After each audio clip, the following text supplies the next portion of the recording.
I don't know if people are tuning in yet. I'm about 5 minutes out from starting the recording, or I guess the live stream.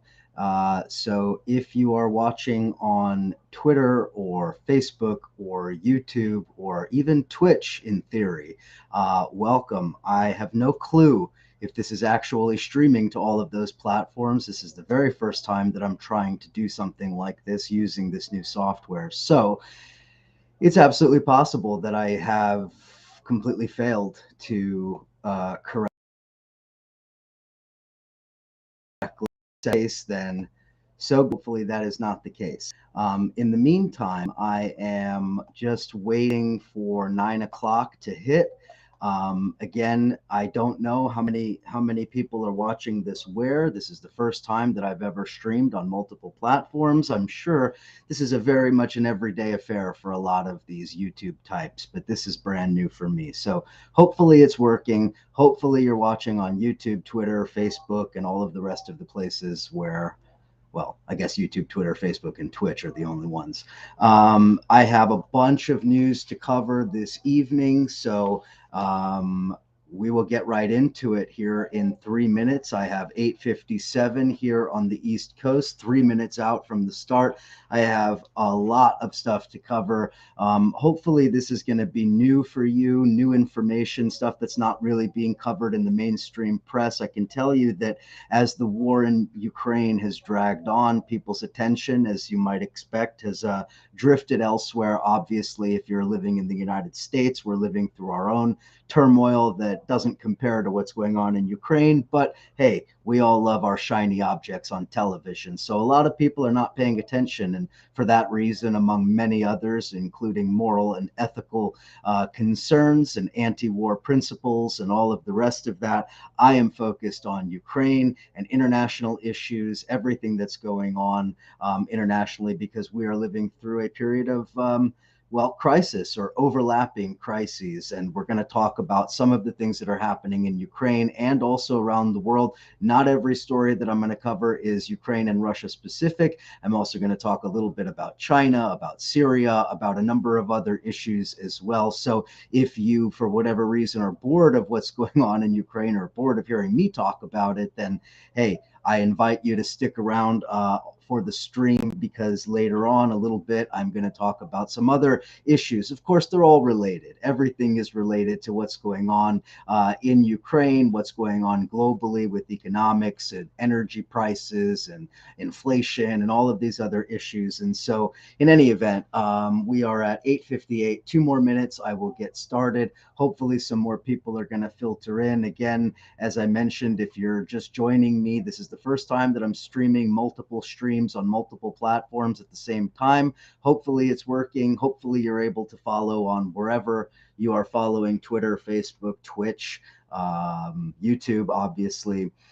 In any event, thank you for joining me. Thank you for giving me some time this evening. I'm sure there are other things you could be watching, but hopefully you're going to find this useful and hopefully people are going to appreciate it. I would just quickly plug my Patreon. That's where all of my videos are available. This is obviously a free stream available to everybody, but if you want to go over to the Patreon, I think I have it up in the top corner there. Patreon is where you can go to get all of my exclusive content, a bunch of videos there that are not available anywhere else. Patreon.com/Eric Draitser. Get that subscription there. $5 a month is roughly the cost of a cup of coffee. That'll give you access to all of the videos, including all of the different video analyses that I've done. I've been doing these videos pretty much every week or multiple videos a week since this war began, and there's so much more to talk about. Anyway, it is 9 o'clock. Let's get started. So much to discuss.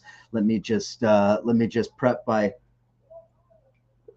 taking a drink of water there. And all right, let's talk about a couple of things that are happening in Ukraine right now in terms of the fighting. I'm not going to do a detailed military analysis. I actually did some of that yesterday and in prior videos. You can go over to the Patreon page. You can see my free stuff on the YouTube page on Counterpunch. But anyway, let's start from the battlefield. I want to talk a little bit about these HIMARS, HIMARS, HIMAR weapon systems. These are the high intensity mobile artillery units that the Ukrainians are now using thanks to the United States and some of their Western supporters and allies.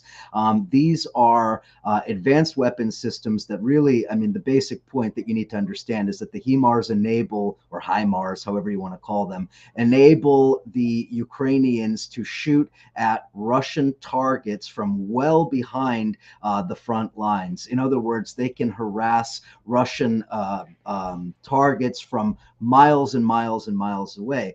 This has allowed the Ukrainians to strike very effectively at a number of key Russian targets. So the HIMARS are striking deep into Russian-held territory. What's interesting about this is that this is one of the only times that I can remember in recent months where Russian officials, including ones with some sway, have actually openly stated that this is a big problem, that the Russians are getting killed by these missiles. And I'm talking about Igor Girkin.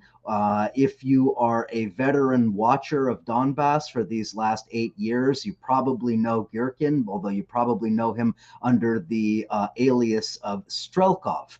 He was one of the major leaders in the early days of the Donbass insurgency or infiltration by Russia, or proxy war begun by Russia, or however you want to call what happened in 2014. Strelkov was one of the major Russian proxies who was in the lead at that time. And he has actually come out and made some pretty, I think, accurate statements. He was describing these HIMARS as having, quote, created, quote, large losses of men and equipment. He has also described the HIMARS as having exposed Russian air defenses as, quote, ineffective. Okay, so what are the Ukrainians doing with these HIMARS? It's quite interesting. They're striking at a number of different targets. They're striking command centers. They're striking ammo depots, ammo dumps, oil depots. They're also striking troop gathering points. So you have gathering areas for generals and high-ranking officials, and also gathering areas for troops. Two different objectives, two different aims. One, to take out the actual leadership, to disorganize and to create chaos and disarray.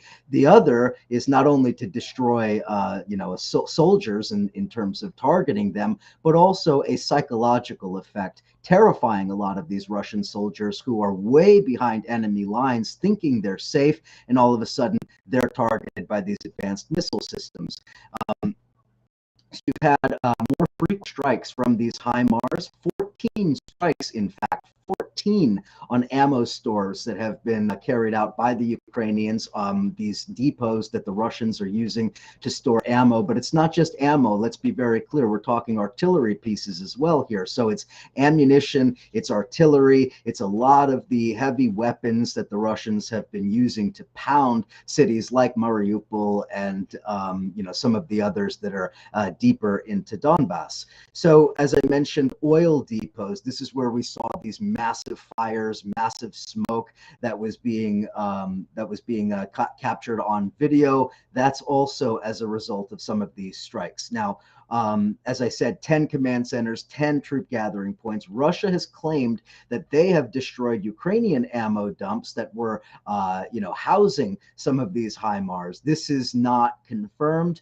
In fact, recent reports seem to indicate that the U.S., the British, and the Ukrainians are not confirming it, denying that that is true. We don't know. The Russians could be telling the truth. The Russians could be absolutely lying about that. Impossible to say. But it is absolutely possible that the Russians successfully did strike at ammo depots that the Ukrainians control.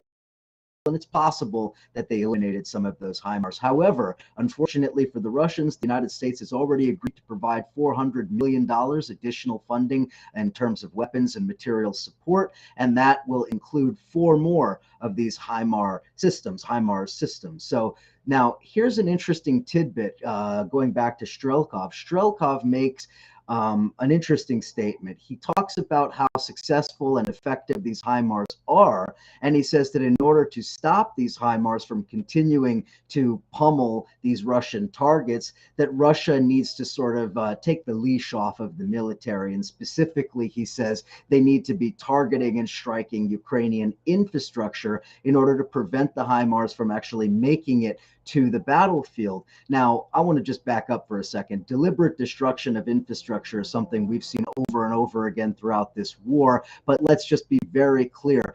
That is unmistakably a war crime.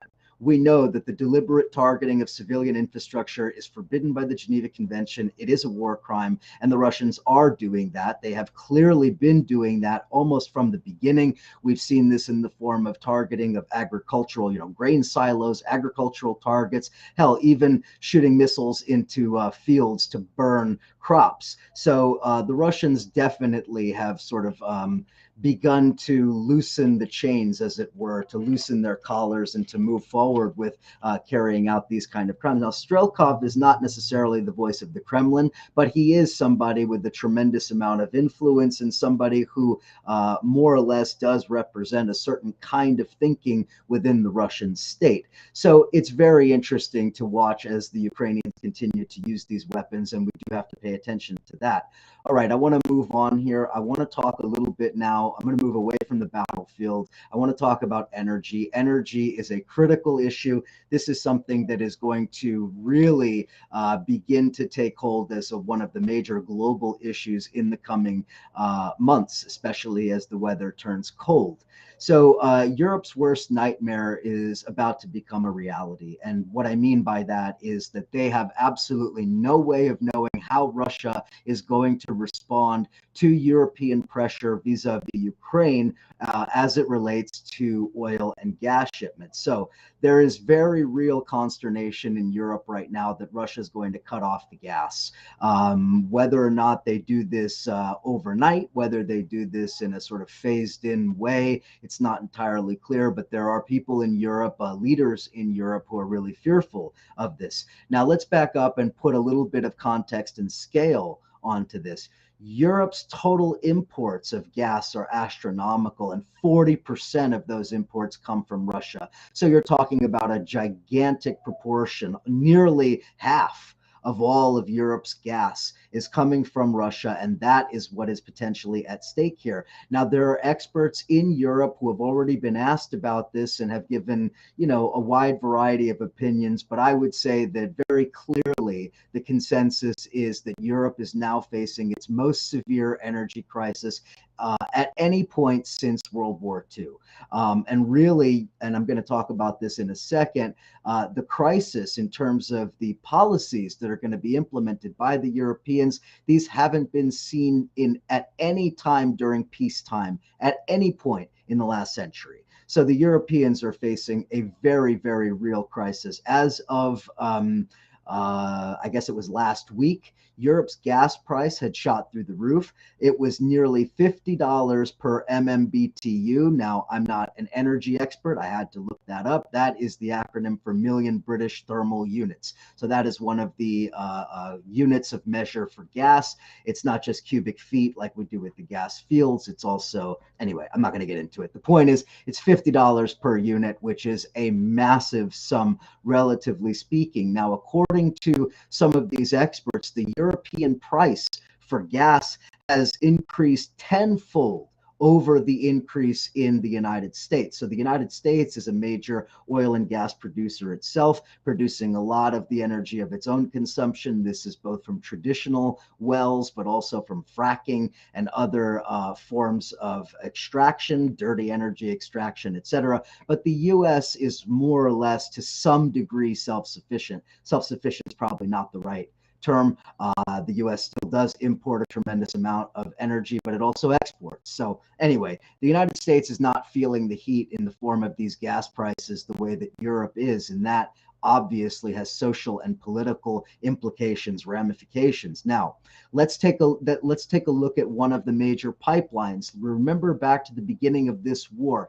Before the war started, the Russians were on the verge of sealing the deal and finalizing and moving forward with the Nord Stream 2 pipeline. This was supposed to be the modern pipeline that was going to bring Russian gas directly to Germany under the under the Baltic and directly to Germany, thereby making the energy route easier, more efficient, and more modern. Well, the Germans, even though there was a lot of controversy leading up to February 24th, 2022, once the Russians invaded Ukraine, that was the end of the Nord Stream 2. The Germans backed out. Nord Stream 2 is dead. But there is still Nord Stream 1. That pipeline continues to flow, and the Russians have now shut it off. This is very interesting because this, again, signals to the Germans what the Russians may be prepared to do. Now, remember, Germany's economy is an industrial economy, an industrial export economy. What that means is Germany cannot function if its exports are not, keeping pace year on year, and they cannot keep pace. Industrial production cannot keep up without that gas. So Germany is facing a very real crisis, possible delays in restarting the Nord Stream 1. That is a major concern. And there are plenty of people in Germany and in Europe broadly who think that Putin's just going to take advantage of the situation and simply delay returning the Nord Stream 1 back online. So what are the likely impacts? These are already beginning to be felt in Germany and in other parts of Europe. But these are only going to increase.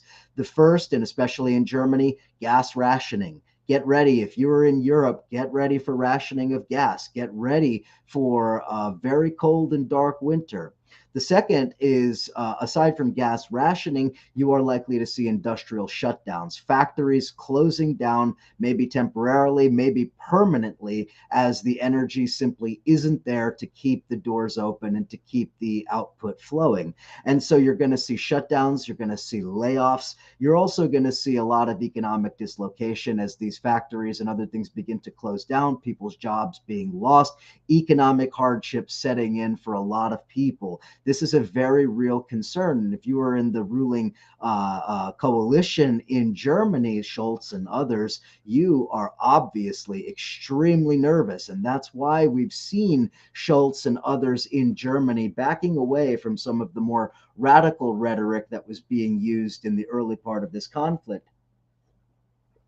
Now, here's another interesting aspect of all of this. At the very same time that the Russians are threatening to shut off the gas, you have Europe's second biggest energy supplier, that being the country of Norway, now facing very real threat of major oil and gas sector strikes being carried out at the very same time. So just as the Russians are shutting off the gas, Norway's gas could get shut off if these strikes are carried forward. Now, what does this ultimately mean? This means that you're going to see discontent growing within Europe. Countries are going to be at each other's throats. They're going to be creating dividing lines, coalitions, blocks. I mean, this is the idea. This is the tactic that Putin is obviously using, I think, effectively and probably quite cleverly, to try to turn the Europeans against each other using these sort of economic and specifically energy divisions between them. Now, let's think about Germany for a second. What are examples of what Germany is already beginning to do to mitigate some of these problems? You already have the rationing of hot water, and that is only going to be exacerbated. You already have the closing of public swimming pools. Berlin and Germany generally is already in stage 2 of their emergency preparedness plan. That means basically that they are looking to go to the more extreme level, if necessary, to withstand what Russia is going to do here. But don't forget, the Germans have also spent a tremendous amount of money bailing out their own energy companies. Those energy companies were on the verge of bankruptcy after the collapse of the Nord Stream 2. This is also playing into a lot of this as well. There's a very real fear in Germany that the economy itself could begin to collapse if they aren't able to withstand all of this. And this is, of course, happening all across Europe. These kinds of conflicts are beginning to emerge, and that's precisely what goes into Putin's thinking. You also have this other issue that needs to be discussed in the context of all of this. It's not just that gas is exacerbating problems between these countries, it's also exacerbating very, very, very troubling environmental problems. Remember that in the last number of years, Europe had made tremendous strides to phase out coal, to phase out nuclear energy, to phase out all of those energies that might be seen as non-renewable, contributing to climate change and or contributing to global instability and environmental degradation. Well, guess what? In the midst of this conflict with Russia and Ukraine and a global energy crisis, Europe is now going the other way. Coal plants, which are seen as a relic, as a sort of a fossil, to use that pun, of the energy production sector, those coal plants are now being reactivated. And that is happening in Germany, in Italy, in Austria, and in the Netherlands. You can understand the need for energy, the need to continue to be able to power homes and factories and schools and hospitals and all of that. At the same time, we're seeing almost literally overnight the rollback of so much of the environmental progress that was made in the last decade or two. So that also is a particularly troubling aspect of all of this. Now, as I mentioned already, and I just want to highlight this, this kind of rationing of energy, this is not something that has been seen in Europe at any time that wasn't wartime. So now think about the psychological impact for people in Europe of this. A lot of people, most people, in fact, in Europe don't have any concept of living through a period like this. And so there is potential for significant social unrest as a result of all of this. So that is that. Let me move on very quickly and talk about a related issue, because this is actually something that has also been completely ignored in the mainstream press. As I just mentioned, the Russian flow of gas to Europe through the Nord Stream and through some of those European pipelines, that is a very real issue. But it is not the only aspect of that issue. You also have pipelines that traverse through Russia and into Europe that actually come out of countries like Kazakhstan. So Kazakhstan had made some public statements recently that they were prepared to step into the gap to fill the void that left by the Russians and to increase their supply of Kazakhstan's oil and gas through pipelines into Europe. And guess what the Russians did? They immediately moved to shut down those pipelines that traverse through Russian territory. Now, they were able to do this under the auspices of a court order. A Russian court ordered the shutdown of what's called the CPC, the Caspian Pipeline Consortium. This is an oil terminal the Caspian Pipeline Consortium oil terminal, this specific oil terminal, is in the city of Novorossiysk. And they shut it down over quote unquote environmental concerns, shutting it down for 30 days. Now, we can debate whether there are real environmental concerns that prompted this shutdown, or if this is Putin pulling the strings and sort of putting the screws additionally to Europe. I suppose it's probably both of those things. This pipeline had been shut down several times, even recently, once in last month due to explosives from World War II that had been found near the pipeline, another time due to a storm in March. So it's not unheard of that this pipeline bringing Kazakhstan's oil into Europe has been shut down. But the timing certainly is interesting. Literally within days of Kazakhstan's President Tokayev announcing that Kazakhstan was going to increase its output. So again, Russia seemingly playing hardball. The Kazakhstan pipeline was providing roughly 1 million barrels of oil per day to Europe. Now that might not seem like a lot in the grand context of their total oil imports, but it is enough to fill a little bit of a void, and something that obviously is just ratcheting up the tension further. Kazakhstan supplies 67 million tons of oil to the European Union through Russia. So that's 67 million tons of oil that are potentially at risk if the Russians decide that they want to shut it off completely. Now, here's the interesting aspect of this that I think is probably most worth paying attention to. Kazakhstan is in a very complicated relationship with both China and Russia, and also Turkey, in fact. And if we remember back to the beginning of this year, January of 2022, the Russians sent in the military into Kazakhstan to put down a workers' uprising that had taken place in Kazakhstan, trying to overthrow the corrupt, sort of kleptocratic government of Nazarbayev, which had been in power literally since the end of the Soviet Union, and the various hangers on and lackeys that were around him. That uprising, which was led by oil and gas workers in some of the poorest, most impoverished parts of Kazakhstan, that was crushed by Russian special forces, Russian military that was sent in to basically protect the regime in Kazakhstan, similar to how it did in Syria, and and projecting its power in that way. But here we are, just basically 6 months later, 6 months after the Russians sent the military into Kazakhstan and preserved the government that is now led by Tokayev, who had been the deputy under the previous president. Tokayev now turns around and basically, in a sense, turns his back on the Russians. Yeah, thanks, but no thanks. We're also looking to enrich ourselves. And also, we want to play a double role. We want to play what's called this sort of multi-vector foreign policy that Kazakhstan had been known for. And by multi-vector, this is a term under the Nazarbayev regime. Multi-vector basically meaning that they have relations, close and warm relations with both the United States and the West on the one hand, and also Russia, and also China, and also Turkey. In other words, getting along with everybody to the extent possible in order to be able to leverage situations to your own advantage. Pretty straightforward stuff.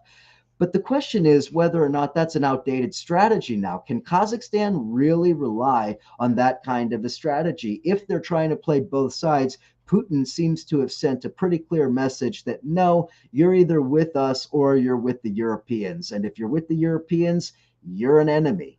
So Putin seems to be drawing a pretty clear line here. Now, this is really interesting. Tokayev made a statement publicly talking about Kazakhstan as wanting to be a, quote, buffer meant to act between East and West. But this, as I just mentioned, this is a new era. You can't just play both sides now. You are, in a sense, being forced to choose sides. That's one of the really dangerous aspects of this conflict. So the Kazakhs are trying to, put distance between themselves and the Russians to the extent that they've even renamed the oil product that they're selling. It's no longer being called Russian crude or anything like this. They've renamed it KEBCO, the acronym KEBCO, standing for Kazakhstan Export Blend Crude Oil. In other words, they want to take the word Russia out of the product entirely because they understand that that is now a toxic brand in Europe. Now, the other interesting thing I think worth noting is that Kazakhstan's a member of the Eurasian Economic Union. Now, this is a multilateral organization that is mostly former Soviet republics and some of the, in Central Asia. And the European Economic Union is driven by Russia. So Kazakhstan's sort of participation in the EEU would seem to indicate that they are within the sort of orbit, the sphere of influence of the Kremlin. And yet, the major investor in Kazakhstan has for years been the Chinese. And on top of that, the major cultural influence is Turkey.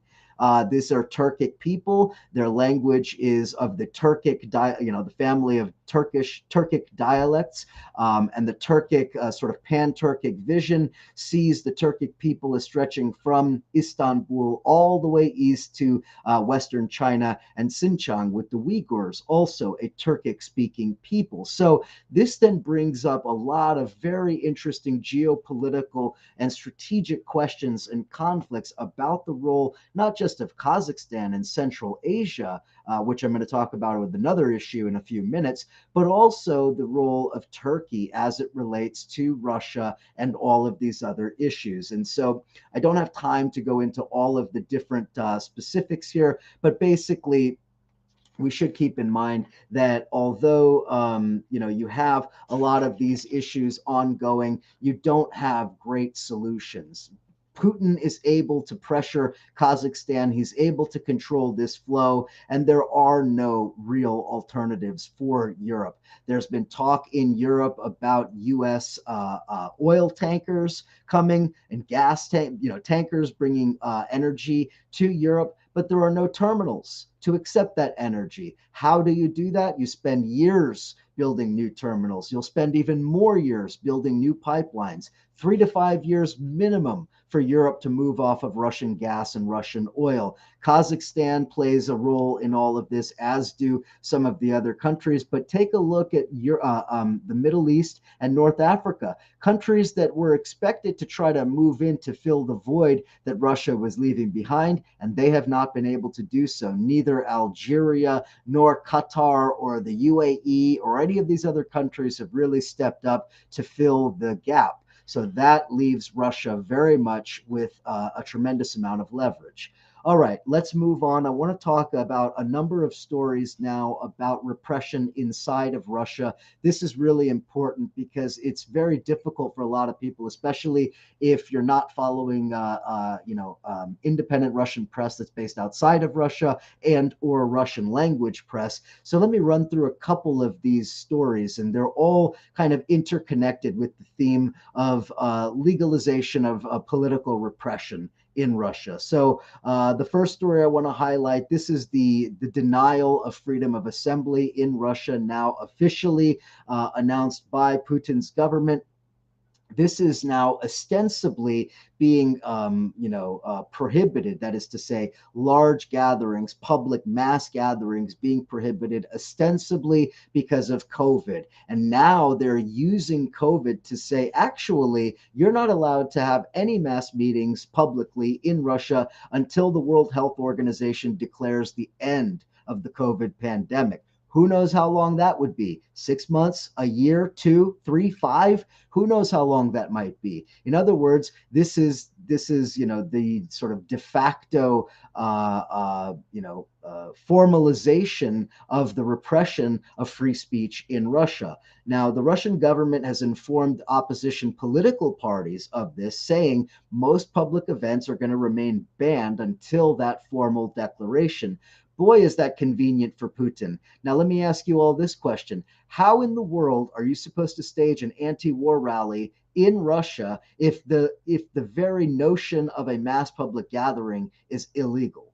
The very act of trying to organize it is now illegal, and you could face very severe repression. So excuse me if I'm not, if I'm not impressed by those people who are demanding that all Russians unanimously stand up and declare their opposition to the war. It's not that simple. Very significant legal repression,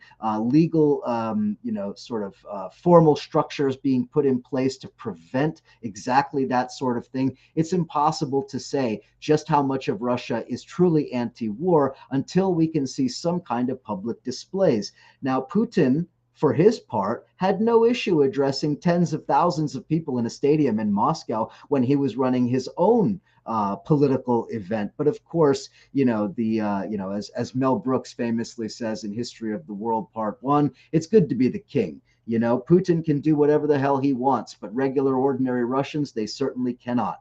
Moving on.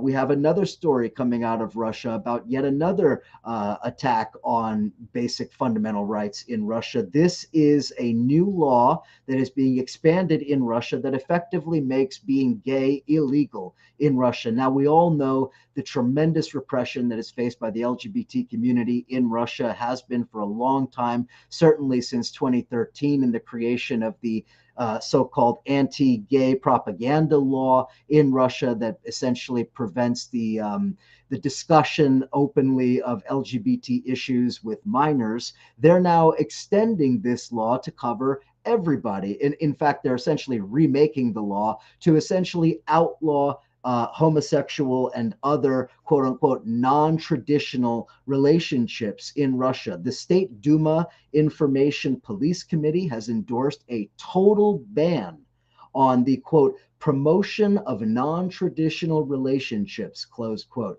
Now, as I said, this essentially effectively makes being gay illegal in Russia. It certainly makes speaking out for LGBTQ rights illegal. It makes organizing LGBTQ protests illegal. It makes everything from pride parades to literature and all of these other things illegal. In other words, they're outlawing homosexuality in Russia, and they can, sort of genuflect all they want about the fact that that's not what's happening. That is what is happening.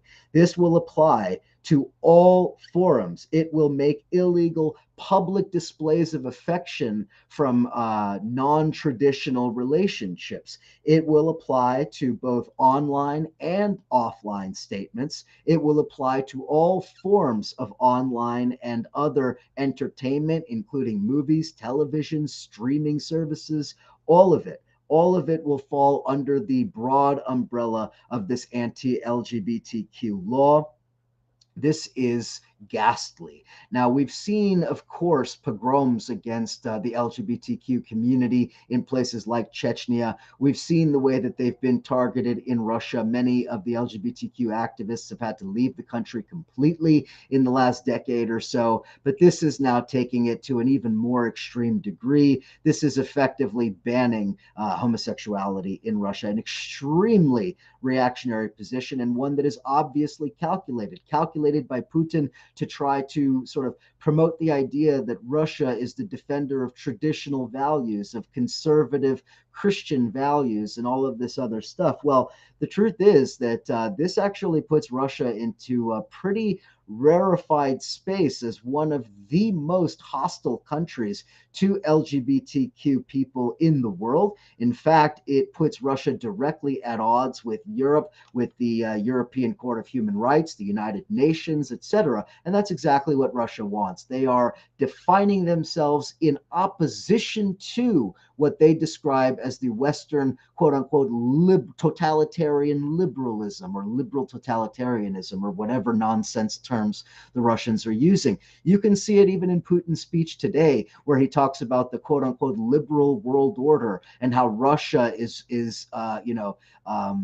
bringing forward a truly multipolar world order. Of course, it's utterly laughable. This is not only is it not true, in fact, the opposite is true. Russia has demonstrated for everybody their own weakness. And even though Russia hasn't collapsed just yet due to all sorts of reasons, Russia is thoroughly isolated and deeply facing deep structural problems. But of course, Putin needs to deflect attention from that. And these kind of cultural and social issues really are effective in doing that, just like our homegrown fascists here in the United States under the broad umbrella of the Republican Party do the exact same thing.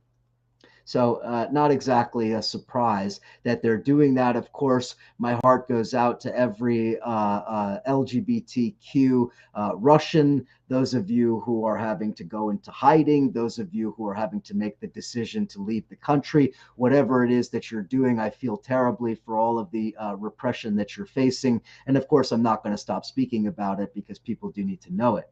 All right, I want to talk again about more rights that are being curtailed in Russia. So we talked about freedom of assembly as essentially being banned. We've talked about LGBTQ as essentially being banned. And now they have essentially formally banned what remains, the little remnants of independent press in Russia. As an independent journalist myself on the left, I thoroughly understand just how devastating this is for all of those independent journalists. Let's talk about exactly what's happened there. The Kremlin is now targeting the independent press yet again. Prosecutors are petitioning the Moscow City Court to dissolve an organization that is known as the Journalists and Media Workers Union. The Journalists and Media Workers Union represents at least 600 independent reporters in 40 regions of the Russian Federation. The court has now suspended the union's operations, suspended their license to continue operating as a union.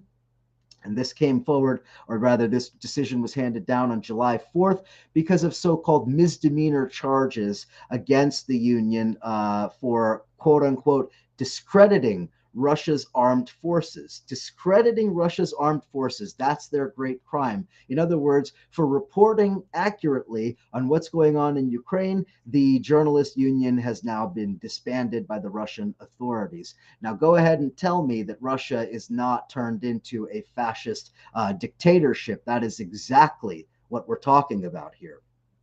So I'm going to add to that. I have to add to that because, of course, it is not the only law that the Russians have put in place recently. They are now moving to expand the infamous Foreign Agents Bill. Okay, so if you remember a number of years ago, the Foreign Agents Bill more or less demands that pretty much every NGO working in Russia that isn't directly controlled by the Russian government is to be understood as a foreign agent, many of which are seen, as having these sort of shady connections to the National Endowment for Democracy, other forms of U.S. and Western soft power that the Russian government has identified as a existential threat to its own survival. Obviously, that is a gross distortion of reality. The National Endowment for Democracy and all of these other organs of soft imperial power have absolutely no ability to undermine the Russian government or the Russian state, as we've seen, well, the entire last 2 decades. And certainly we have seen just how much power the Russian state has accrued unto itself as it targets these various NGOs and other news outlets and others. Now, I'm talking about pretty much all forms of independent free press. I'm talking about pretty much all forms of externally funded NGOs, including those that defend the rights of LGBTQ and other marginalized groups. I think you get the idea. So this expanded foreign agents bill is most likely to be passed by the Duma. It is already advanced to the second reading, likely to be passed, and it is, quote, on monitoring the activities of individuals under foreign influence. Now, how are you defined as a foreign agent? Well, pretty much however the government wants to define you. It can pretty much be anybody. Amendments to this bill are even broadening the grounds for the designation as a foreign agent and also imposing additional restrictions on those that are already designated. So in other words, if you're an NGO operating in Russia, you're screwed. You cannot continue to operate, and most of those NGOs have probably already folded up their operations. All right, I want to move on now because I'm already at the 40-minute mark. I want to talk about one of the Russian oligarchs and something that he did recently because it's relevant to understanding a lot of what's going on in the information space. So, one of the most prominent and infamous of the Russian oligarchs, Prigozhin has now used a very effective, law that was put in place in Russia to essentially shield the powerful from information coming out. It is the law of the quote unquote right to be forgotten. Now, what this means is that people in Russia can apply under this law to essentially suppress search results in internet search engines, search results that lead to what they call hyperlinks to, quote, illegal, inaccurate, or irrelevant info. Now, what is illegal, irrelevant, or inaccurate? Well, it's whatever the Russian government decides, and the Russian government decides in the interests of the oligarchs that control it. So Prigozhin has now been able to effectively erase, from the Russian internet at least, erase his connections to the troll farms that have been pushing pro-Kremlin narratives all over the world. He has also sort of erased his connection to the Wagner Group, which he is the founder of, which he controls through satellite companies. And he's also sort of erased his links to all sorts of nefarious activities. And now, if you're in Russia and you're searching Prigozhin and his connections, they will take you only to links linking to his own public statements and to those made on platforms that he controls. In other words, the suppression of information, the suppression of thought, the suppression of journalism in Russia, yet again. And let's not forget that Prigozhin was responsible for the Internet Research Agency, which, as we know, was integral to the Active Measures Program, the meddling in the 2016 elections. So this is all part of this ongoing saga. It's not really so much Russiagate as it is understanding the constellation of forces and oligarchs and others that have been involved in all of this. So anyway, that is an important story that I think was mostly, well, I don't know about ignored, but was mostly not paid attention to. All right. I want to move on now. I want to move away from Russia just for a minute and talk a little bit about China, because of course China plays a major role in all of this. China has from the very beginning, when China came out strongly in Russia and Putin's corner. That is now raised a lot of very real questions. So we have the question of Europe and European views on China. And that is where we really see a transformation of public opinion. So let's talk a little bit about that. What is the real reason behind the discussion here? The impetus, at least most recently, was the NATO summit that was held in Spain, in Madrid, back in June. And at that NATO summit, a couple of historic things happened. One was this new strategic concept. And I have the quote here, so let me bring up the quote really quickly because I think it is relevant to pay attention to. The quote from the strategic, let's see, the strategic concept. The quote, this is signed by NATO, by all of the members and the participants at the summit. Quote, China's malicious hybrid and cyber operations and its confrontational rhetoric and disinformation target allies and harm alliance security. It uses its economic leverage to create strategic dependencies and enhance its influence, end quote. So that's a pretty bold statement from NATO. Probably the first time that we've ever heard NATO speak so openly and boldly in a confrontational way about China. Now, China has responded through various means, including several op-eds, one of which included the quote, the Chinese nation always loves peace and the pursuit of peace is part of its cultural DNA. But, it continued, we will not be naive about NATO's strategic concept. There is a well-known Chinese song with these lyrics, for our friends, we have fine wine. For jackals and wolves, we welcome with shotguns, close quote.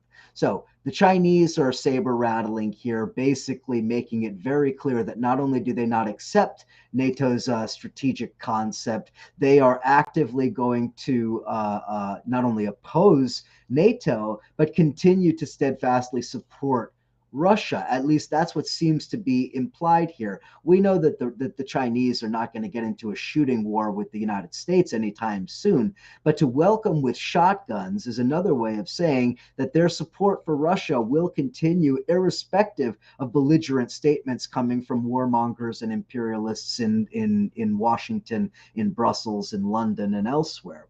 So we should point out another historic aspect of this NATO summit, and it is the fact that this summit was the first that was ever attended by the leaders in the countries of the Asia Pacific, four specifically: Austria, New Zealand, Japan, and South Korea, all of which participated in the NATO summit. That is a first. Let's think back on this. NATO is the North Atlantic Treaty Organization. It is, in theory, an organization that is relegated to the European theater and to the Atlantic, the transatlantic space. And yet here it is, essentially integrating the four key Western allies in the Asia Pacific, effectively expanding the scope or the purview of NATO to the Asia Pacific theater. Now, that raises a lot of very dangerous questions, including all of those conflicts that continue raging over the South China Sea, the conflicts between China and Japan, the disputes between Japan and Russia over the Senkaku Islands, the ongoing disputes between Korea and China and Korea and Japan. I mean, this raises a lot of tremendously complicated issues. Now, the connection is clearly being made here, though, and this is the most important point. The connection is being made between European security and Asia Pacific security. And I use security with some scare quotes there because, of course, that's the terminology that the imperial planners in Washington like to use, international security. But the truth is, what they're really talking about is hegemony. They're talking about spheres of influence and essentially ensuring that China is not not able to turn the Asia Pacific into its own sphere of influence, just as Russia can't be allowed to turn Eastern Europe and Central Asia into its sphere of influence, or reestablishing a Soviet Russian imperial sphere of influence. So NATO has clearly demonstrated that it is prepared to confront what it sees as threats to its own hegemony in these regions. Now, let's look at some numbers. These numbers, I think, are very illustrative of a lot of key issues that I think we should be paying attention to. Looking at the connections between public opinion in Europe on China in 2006, and then again in 2021-22. So about 15-year gap between those two. As of 2006, the unfavorability rating for China, and I'm going to talk, I'm only talking about unfavorability numbers for China. Germany in 2006, the unfavorability was at 33%. As of 2020, it is, 2022, it is 74%, more than doubled unfavorability rating for China in Germany. That, if I were the Chinese, I would be worried about that. For the UK, unfavorability for China in 2006 was at 14%, extremely low. By 2022, it was 69%, and in fact, even a little higher in 2020 at 74%. So a massive increase. What is that? Like a almost 5 times increase. So a 5-fold increase. In France, in 2006, unfavorability for China was at 41%. In 2022, it is at 68%. Okay, now think about that. Germany, the UK, France, these are not minor countries. These are not small economies, relatively speaking. These are some of the most important economies and most important countries in the world. And China has effectively thrown its reputation into the gutter, at least as far as public opinion goes in those countries. And of course, public opinion does drive a lot of the political decision making in countries in Europe and in the European Union generally. So the biggest factor, according to the Pew research, and again, these numbers I'm pulling directly from the most reputable of all of the polling agencies. Pew Research, I think, is probably the gold standard. And the biggest factor by far, it's not security issues, it's not Chinese military, it's not economic influence. By far, the biggest factor driving the public opinion into the toilet for the Chinese, human rights. Human rights concerns in Europe outstrip everything else when it comes to China. This is a major loss for the Chinese. Now, I mentioned Germany, the UK, and France because those are obviously very important countries economically and politically. But actually, maybe even a bigger loss for the Chinese has come in Central and Eastern Europe, where China had been making very significant inroads for years. In fact, it seems that the Chinese have basically thrown away all of the progress they had made throughout the 2010s in those regions. So remember back to 2012, the Chinese established what was known as the 16+1 format, which basically was a multilateral format that allowed the Chinese to essentially work with and cooperate with all of the countries of the Central and Eastern European space, or many of those most important countries. And that seems to now have gone the way of the dodo. China has absolutely misjudged both Central and Eastern Europe. And I think the primary way that they have misjudged Central Europe and Eastern Europe especially, is they've absolutely misjudged the public opinion towards Russia in those regions. The fact that the Chinese are backing the Russians as the Russians invaded Ukraine, this sent shockwaves through countries like Hungary, Poland, Romania, all of these Eastern European countries, including those in Central Europe, the Czech Republic, Austria, a lot of these countries that had been rather warm towards the Chinese and had actually moved to sign on to the Belt and Road and all of these other things, they have all turned their backs on the Chinese. And you know that people in Beijing are really nervous about just how much it's going to cost them to continue supporting Uncle Vlad. There is a quote. I'm going to get it here. The quote is from the former president of the Czech Republic. He is now the president of the Czech Senate. This is Miloš, oh my God, I apologize for butchering this name, Miloš Vystrčil, president of the Czech Senate, who said in an interview, quote, "The position of China towards the Russian aggression in Ukraine has confirmed that China is a totalitarian country which always follows its own interest." Using a word like totalitarian was absolutely unthinkable with respect to China, even just a couple of years ago, as it were, in Europe. Now they're openly saying it. I think this tells you just how much the Chinese reputation has suffered. Now, we also should keep in mind another country that I didn't mention, Italy. Italy has kind of sort of maintained, I guess you could call it a something of a static unfavorability rating towards China. But what has changed in Italy, even if public opinion hasn't changed a lot, is the leadership has changed significantly.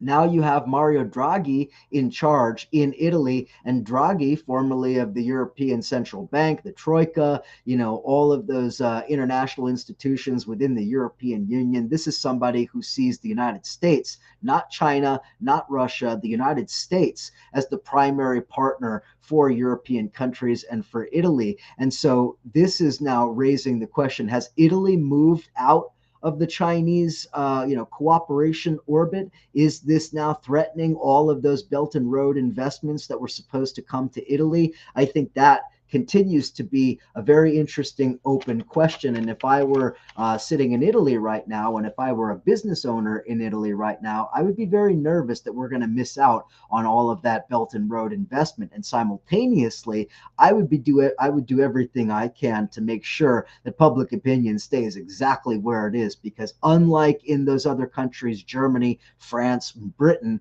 Italy is probably going to continue to be able to do business with the Chinese. So anyway, I got to move on from there. I want to talk about Syria for just a minute.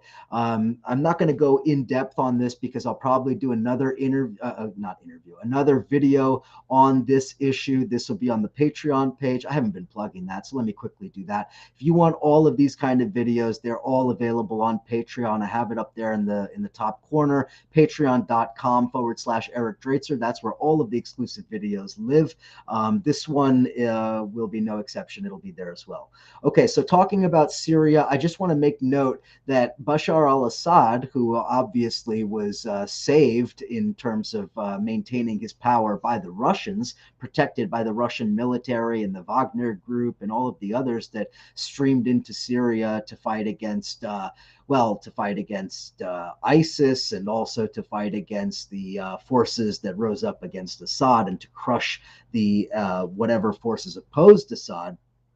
The Russians have now made moves, and that is forcing Assad to make moves. So we all know that Assad is close to Putin. Guess what Assad did at the end of June? He, unlike most of the world, almost all of the world, Assad has publicly recognized the DPR and the LPR, that is the so-called Donetsk People's Republic and the Luhansk People's Republic.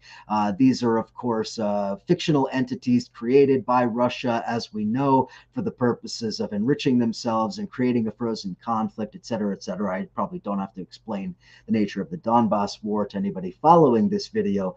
But what's happened is that Assad has obviously calculated that this was a necessary step in order to ensure that Putin doesn't completely bail on Syria. But it raises a lot of other questions, and I'm going to talk about that. So why has the situation changed for Assad? Well, first and foremost, Russian military is now no longer able to invest in Syria. Military resources are now devoted to Ukraine.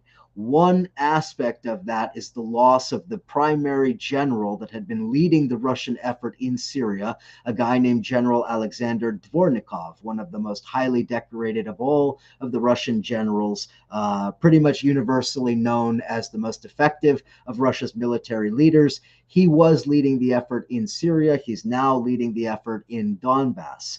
Similarly, Wagner's forces have also been redeployed out of not only Syria, but also out of parts of Africa. And they're now operating in Ukraine as well. Remember that Wagner forces were confirmed as having at least been part of several of the atrocities that were carried out, including potentially at Bucha and some of the others. And then, of course, Russian troops, regular troops that had been operating in Syria, have also been called back and redeployed to Ukraine. So what does this mean? This leaves Assad in a very delicate position. On the one hand, he has to maintain his sort of fealty and allegiance to Putin, because for obvious reasons. But on the other hand, he's got to start scrambling and making some deals to protect himself, to protect his own neck and that of his regime. And of course, that then raises the question of Turkey. Turkey was one of the primary actors in this war. Remember that Turkey has military forces in Syria currently, and they have had them there for some time, occupying parts of northern Syria, allegedly to prevent terrorist forces of the Kurdish Workers' Party, the PKK, from streaming into Turkey. But I think a more skeptical perspective on that would be that Turkey is looking to expand its influence and to take advantage of a window of opportunity to crush to sort of ultimately rid itself, to solve the quote unquote Kurdish problem. Obviously, this is the throwing under the bus of Rojava. I think everybody expected this from Assad. This also raises the question of Syria as finding itself somewhere in between Iran and Turkey. Remember that Turkey has been selling drones to Ukraine. Turkey has been enriching itself at the expense of Russia in various ways, while simultaneously Iran has now announced that they're supplying drones to Russia. So the Iranians, who were also active belligerents in Syria, they're now siding with Russia for the purposes of enriching their own military contractors, the drone manufacturers, and enriching the Iranian state. And simultaneously, Turkey is doing the same with Ukraine and also holding up the NATO accession of Sweden and Finland until it got what it wanted, which was selling out the Kurds. The Europeans, Sweden and Finland specifically, they're fairly quick to throw the Kurds under the bus when it comes to weighing their options, continue to support the Kurds or enter into NATO. So, unfortunately for the Kurds, they are the ones who are really sort of thrown in the middle of. Turkey is operating Syria. Assad is making deals with Erdogan. Assad is making deals with Iran. Iran is making deals with Turkey. And all of this is against the backdrop of Russia exiting out of Syria.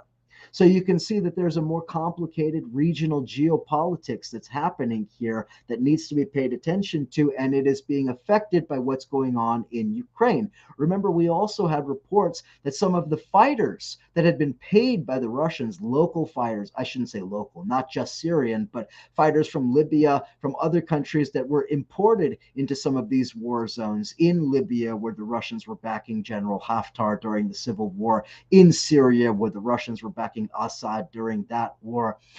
We see some of those fighters being paid, or at least offered significant increases in pay, to go fight in Ukraine. There is an internationalization of the Ukraine war, and it's not only happening in Ukraine, it's happening in other regions as well. I think that is a critical story to pay attention to. I'm going to do another video that's talking exclusively about that and about Turkey in the coming days on the Patreon page.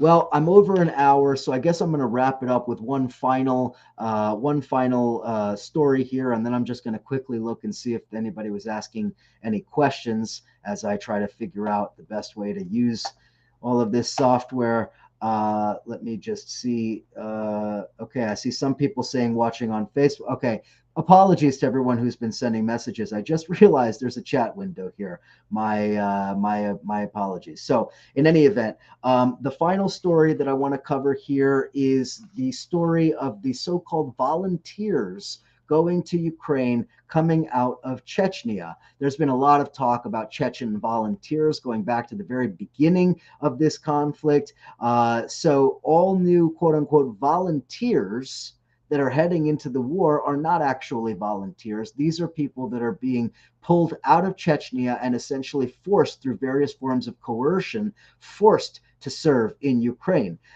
This is, obviously, well, it's a war crime, actually. But leaving that aside, this is something that we expected. We knew that the Russians were not going to go for a general mobilization that was going to require the recruitment of, white, Orthodox Christian Russians from Moscow and St. Petersburg. No, of course not. They're pulling all of their fighters from the poorest regions of the Russian Federation, actually quite like the United States military does. But that's a conversation for another day. The fighters from Chechnya are being forced into this sort of service. This is happening through intimidation, through threats of torture, criminal cases that are being threatened against the Chechens, Chechen security forces loyal to Ramzan Kadyrov, the governor cum warlord in control of Chechnya. They're using violence, and this is according to a number of organizations and human rights lawyers, including a guy named Abu Bakr Yangulbayev, who is one of the most prominent of the Chechen human rights lawyers. Just as an example, the brother of the opposition leader in Chechnya was kidnapped and sent to Ukraine to fight. Imagine that. I'm sure that was an obvious targeting. Now, there is a Chechen human rights group called Vefond, and Vefond has received dozens of complaints from all across Chechnya, from some of these fighters, from their families that have now reported that family members are being held as hostages by some of these forces, hostages that are essentially being, forcing these soldiers to go to war in order to prevent abuse of their families. That includes bribes being given by the, sort of elites in Chechnya to avoid service. But the coercion also includes, and this is one of the more heinous aspects of this, it includes various forms of humiliation, including sexual assault against the wives, the mothers, the sisters, the daughters of some of these prospective fighters. And remember, this is deliberate. This is not only a war crime, but this is deliberately designed to force them into service, because remember, this brings shame. It brings dishonor to these families. These are cultural traditions in a Muslim territory like Chechnya, cultural and social norms that basically say that a woman cannot be sexually humiliated, sexually violated, or the entire family is violated and shamed. And so in order to prevent that kind of shame being brought on these families, they are simply submitting to this form of coercion. It is awful, it is heinous, it is reprehensible, but it is happening. So I think that we should be paying attention to that. And again, I've done several videos on the subject of the targeting of poor areas in the Russian Federation to recruit these soldiers, looking at places like Ingushetia, Chechnya, various other regions in the Caucasus.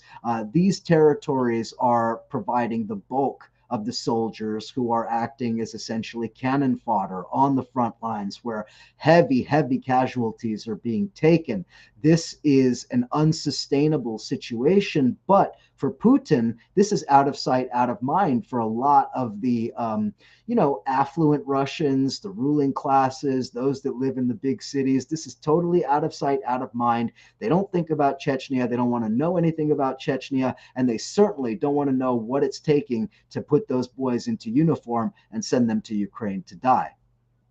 All right, I'm going to leave it there for now. I have, let's see, I think I have some questions. If anybody has questions, please feel free to include them in the chat. Let's see. If there are any questions, I will address them. I see a question about what about America's own homeless people? I'm not sure what the relevance of that is, because we are obviously facing a severe economic crisis in the United States that is, a country that has absolutely no regard for the human rights of its own citizens, no regard for the economic rights of its own citizens, and certainly no regard for the mental health of the people who live on the streets every single day. But I don't really think that one could be discussed to the exclusion of the other just because there are homeless people people in the United States, it doesn't mean we ignore ghastly atrocities being carried out by the Russians or by anybody. The United States carries out similar atrocities all over the world every single day. So, that's really all I can say about that. I don't think it's inappropriate for us to be paying attention to these things because we're supposed to be committed to our principles. We're supposed to be committed to what we believe to be morally correct, standing against war, standing against imperialism, standing against empire and neo-colonialism in all its forms. And by the way, if you think that what the Russians are doing in Ukraine is not a form of neo-colonialism, then I would question your understanding of colonialism. Putin launched this war with a speech in which he literally denied Ukraine's own existence, which, by the way, was also blatantly anti-communist, blaming the Bolsheviks for creating Ukraine, blaming Ukrainians for being Nazis, it was a speech full of lies and falsehoods, and these are the kinds of things that have to be addressed and countered. And I guess I would just add one last point here. If you believe that your job is to cheerlead for Putin, to cheerlead for the Russians, and to see everything in terms of Russia as defensively posturing against NATO, you have fundamentally misunderstood the nature of the conflict, and you have fundamentally misunderstood the shifting nature of the global imperial chessboard. We are in a new era, and if you continue to use the analysis of 5 decades ago, or even 3 decades ago, or even 1 decade ago, you have thoroughly missed the point. If your analysis does not comport with reality, it is the analysis that must change. And I would address that to everybody who is cheerleading for Putin and daring to call themselves anti-war, anti-imperialist, or even on the left. So that's that. Let's see, there was some talk of recent offer of negotiation from Putin to Ukraine. What do you make of that? Interesting question. I don't really see much legitimate desire on the part of the Russians to engage in genuine negotiations. Now, it should be said, the Ukrainians have also denied negotiations, at least on those terms. So it remains to be seen how we get to the negotiating table. From my perspective, just to put my 2 cents onto this, I believe that the key issue here is that Russia is engaged in a slow, grinding war that is costing mass casualties on the Ukrainian side. Zelensky has said the average casualty rate on a day-to-day basis is roughly 60 to 100 soldiers killed per day, with 500 wounded per day. That itself would be staggering, but the New York Times puts the number somewhere between 100 and 200 killed per day. Now, that is an utterly unsustainable casualty rate when you consider that the United States, at the height of the Vietnam War, during the Tet Offensive, the United States averaged 200 dead soldiers per week. And that was with a military force that was twice as large as what the Ukrainians are putting into the field. So the casualty rate per capita in Ukraine is astronomical and utterly unsustainable. Unfortunately for the Ukrainians, the Russians, even though they're also taking utterly horrific losses and casualty rates, they are able to replace those fighters, just as I mentioned, by forcibly recruiting Chechens, by various means paying off fighters from other countries, etc. Ukraine can't really do that. It has some international volunteers, but for the most part, it is an under-equipped and underrepresented and understaffed military. So ultimately, I don't really see negotiation as happening anytime soon until the Russians believe that they can get at least some of what they want from the Europeans and from the United States. And ultimately, that means the end or the easing of sanctions. It means some kind of territorial concessions, and it means some form of protracted negotiation that could potentially freeze the conflict. So anyway, I don't know when that's going to happen. Hopefully soon. But unfortunately, I think the Russians are waiting to maximize their leverage, and that's going to happen when the weather turns cold and the Russians have the ability to turn off the gas. So I think once that happens, that's when we will see just how willing the Russians are to engage in a negotiation. Let's see. But also don't cheerlead for NATO. Of course not. NATO is a military monster. It has been from its very inception. NATO, not only should it have been disbanded, NATO is a criminal operation. It is the military appendage of the US empire. It is one of the ways in which the United States maintains its hegemony both in Europe and around the world. NATO is something that should be opposed by everybody who calls themselves anti-war and anti-imperialist. But at the same time, just because we're opposing NATO, it doesn't mean we're supposed to live some absolute fantasy that Russia isn't the aggressor here. Russia invaded Ukraine. Russia committed the ultimate crime against peace, as it was known at Nuremberg. Russia is the one that waged this war February 24th. Russia is the one that sent its forces in 2014 to invade Donbass. This is something that we need to be able to agree upon, because if we don't, you're living a fantasy. You're living in a world of Russian disinformation where every Ukrainian is a Nazi and every Russian is an anti-fascist. It's nonsense, and we need to disabuse ourselves of these fantastical notions. Are the sanctions even working? Good question. Depends on how you look at it. Obviously, the Russians are able to withstand sanctions to some degree, primarily because of these extremely high energy prices. But energy prices are seemingly coming down, at least a little bit. So it remains to be seen. Are the Russians able to prop up that price, continue propping it up? I think it's quite likely that they will, using various means, including shutting off pipelines, including ratcheting up the pressure on Europe, and that will, of course, necessarily lead to an increase in global oil prices, which will, of course, lead to additional revenue for Russia.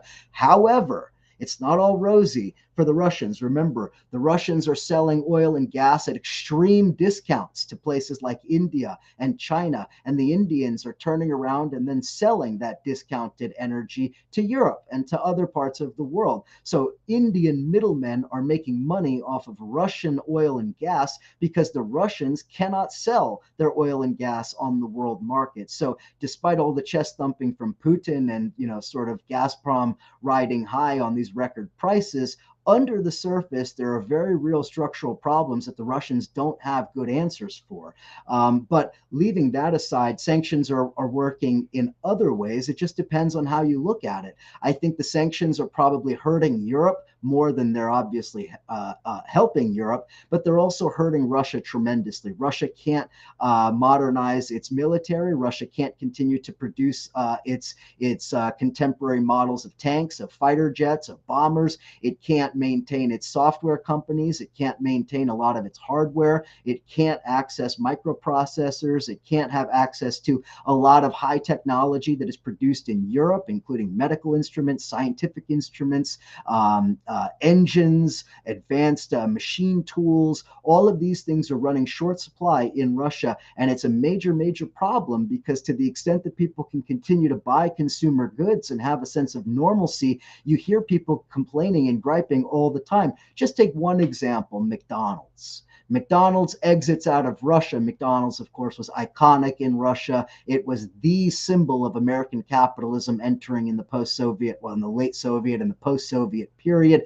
McDonald's pulls out of Russia. It's then the Russians say, oh, sure, no problem. We'll nationalize it and we'll sell it, and we'll sell Russia's or McDonald's stakes to local investors. And that's exactly what happened. And within a couple of weeks, no French fries.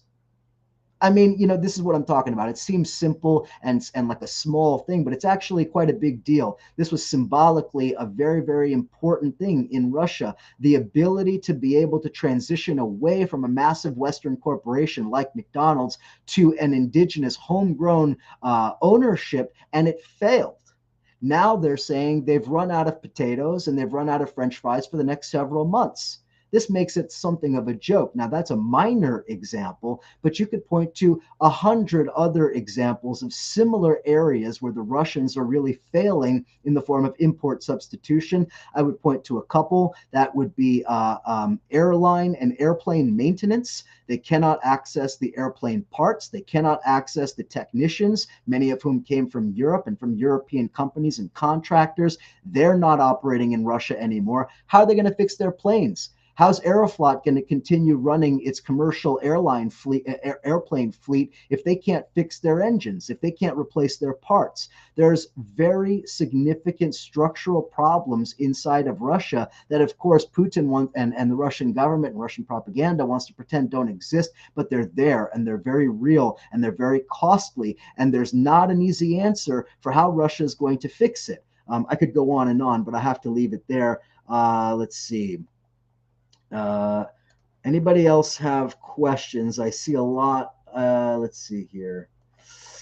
That's those. I don't even know how to use Twitch. I apologize if there is anybody watching on Twitch. I have no idea how that works. So let me just say that. All right, what's the question here? Should Europe or the UN send troops to help the Ukrainians? I feel powerless. What tangible things can be done? I argue as strenuously as possible to avoid any form of direct intervention in this war.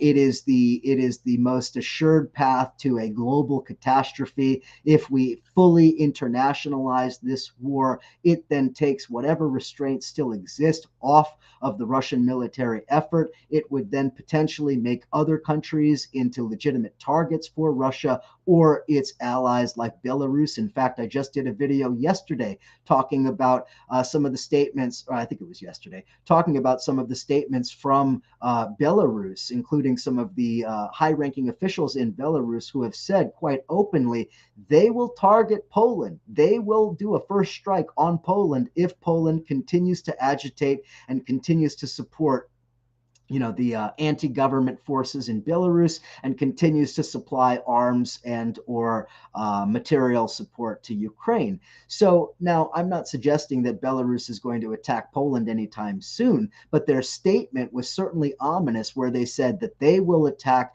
Polish political leadership as well as infrastructure. And we're talking railways, roads, and so forth. So that possibility, there's many ways that this war gets internationalized, and an internationalization of this war could lead us into a global war scenario that nobody, well, I should say nobody sane should want to welcome that kind of a scenario. So okay, so the second part of that question, what tangible things can be done? We have to organize anti-war organizing here in our own countries. I don't know. I want to just stress this. My entire political life has been dedicated to an anti-war politics from the first political position I took in 2002, opposing the U.S. war on Iraq. This was fundamental to my political development. It has been the sort of the guiding light of my politics ever since. I am anti-war, anti-imperialist thoroughly from top to bottom, head to toe. And that means that when we have a war like this, our job is to organize anti-war forces to the extent that we can. That means building both within our own countries anti-war movements, but also international anti-war solidarity. This is critical. The people of Europe especially were very clearly able to shift into an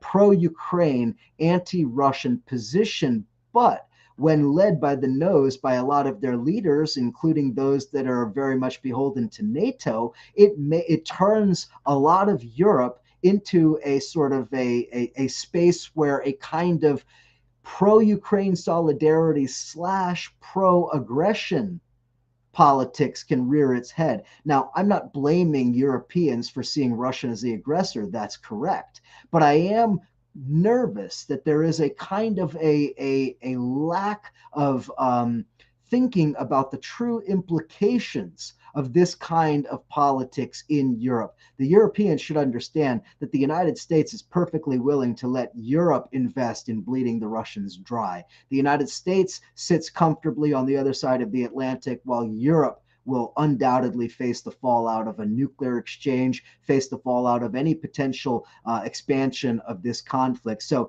when you ask me what should we be doing, we need to be organizing anti-war protests inside of our own countries. Now, that being said, those alleged leftists, alleged anti-war voices in the United States and in the West broadly, who have claimed to be presenting an anti-war position, but spend all of their time condemning Ukraine and NATO, they're being disingenuous. And again, we have to stress this. Anti-war politics means being honest. It means being true to our principles, to our ethics, and to our morals. It does not mean running interference for a fascist and criminal regime in Russia, nor does it mean running interference and supporting NATO and the criminal regime that runs the United States. We are obligated to side with the people that are oppressed, that are the victims of this war, and our job is to organize resistance to the war on all sides.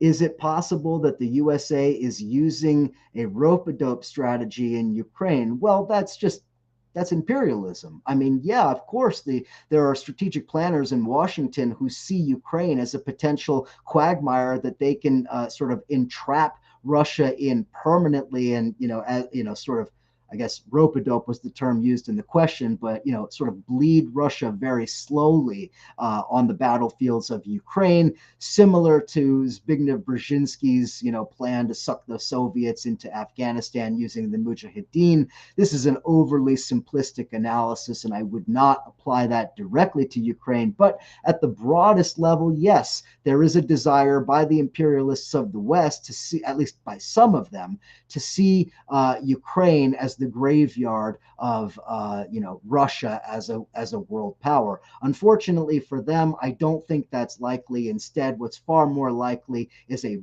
brutal and grinding war that goes on, week after week, month after month, until the Russians feel they are ready to start some kind of a negotiation.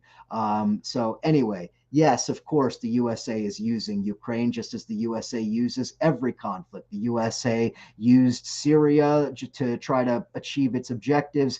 The US used Libya to achieve its objectives. The US tried to use Iraq and Afghanistan and Vietnam and every other country that it has waged criminal wars against. So, I mean, I don't mean to sound overly simplistic about it, but that's the nature of imperialism. That's what empires do. That's how they operate.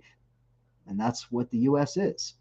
All right. I think that is all for the questions. I think that'll be it for tonight. I will leave it there. Again, patreon.com/Eric Draitser is where you go to get all of the videos. I do a bunch of these. There's so much information that you can get there. I really appreciate your support. I do this without favor, without any, cheerleading for the Russians, for the Americans, for the Europeans, for Ukraine, for anybody else. I try to keep this as factual as possible. If you appreciate that sort of thing from the left, from a left-wing perspective, support me on Patreon, patreon.com/Eric Draitser. Subscribe over on YouTube for all the free videos or wherever you're watching this. Thanks for the support, and I guess I will talk to you all next time.